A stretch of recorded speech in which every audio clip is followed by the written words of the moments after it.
time that I go out on a team that when I'm driving to wherever I'm going, I try to pray about what God has for us. Who does He want us to talk to? And I just felt like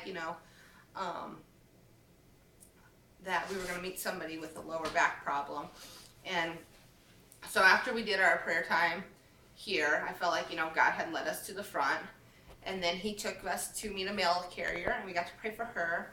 And literally, each stop, I feel like prepared us for where we were supposed to go. And then we met a man with a broken lawnmower. And right after we left the man, I told Ken, I was like, you know what? I feel like we're supposed to pray for somebody with a lower back problem. And literally, we were walking across the street, and we saw this guy, and we just started a conversation with him. And we asked him how his day was, and he said he's having lower back problems. And Ken just turned and looked at me and stuck his tongue out, like, I told you so. You knew from God. And then we continued to talk with him. Now, this man is using a walker because of his problems with his back. And he was totally hunched over while he was using his walker. Yeah, and he said his legs, he's having problems with his legs. So as soon as we asked him if there's anything we could pray for, he said, we can pray for me. My legs are failing me. And it came from lumbar problem. And he proceeded to tell us that his spine was becoming compressed, and he had compression in here, and he had problems from a surgery, and he'd had a lot of pain, and the pain was affecting his legs, the compression, and he had pain in his legs and his calves. So we followed him back to his apartment. He let us in his house. He brought us right in. So we prayed. We all laid hands on him, started praying. He has had some surgery. I think it was 1 or 2 surgeries, and he sees a physiotherapist. He's been, in 1 year, he's had 4 different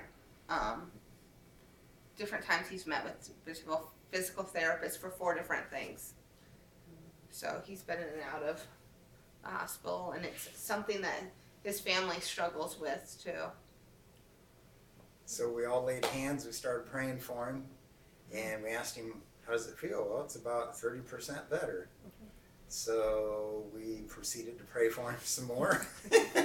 Some more? Lower back, neck. And the lower back was better. Yes. And then she asked him about his neck. His neck still hurt. So Melinda prayed for that.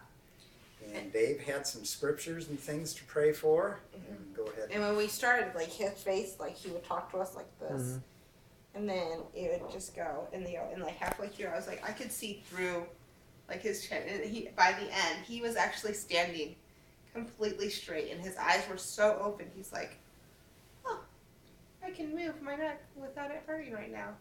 And his eyes were like, thank you, thank you, thank you. It was just so cool just to see that physical from here to here, and just It was really amazing.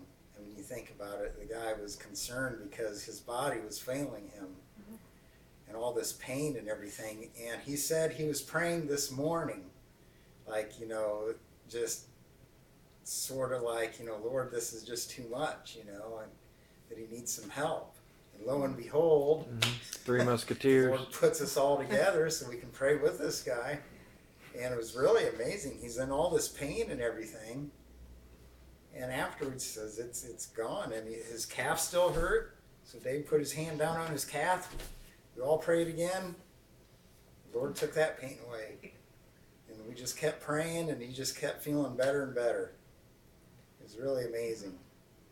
One of the points is persistence in prayer.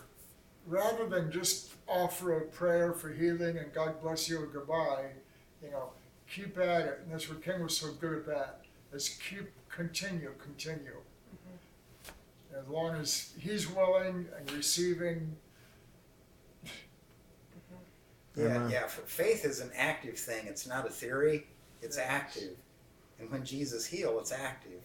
So if we're praying, he's healing. Don't quit till he's done. Yeah. Okay, so Jesus prayed for the blind man. What do you see? Well, I see men as trees walking around. Okay, did it again. Now what do you see? Oh, now everybody's clear.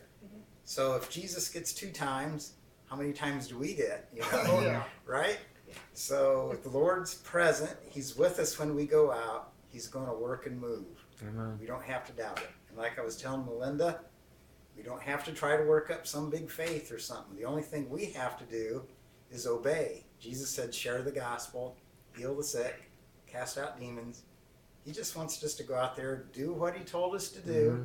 He's there to do it, and He'll do it. We don't have to worry about it. And He'll do it to show people He's real, He loves them, and to draw them to Him. So all you have to do is show up. He does all the work. Right. Yes. How cool is that to see your dad work? Right. And you're standing there watching. Exactly. Right. Amen. Amen.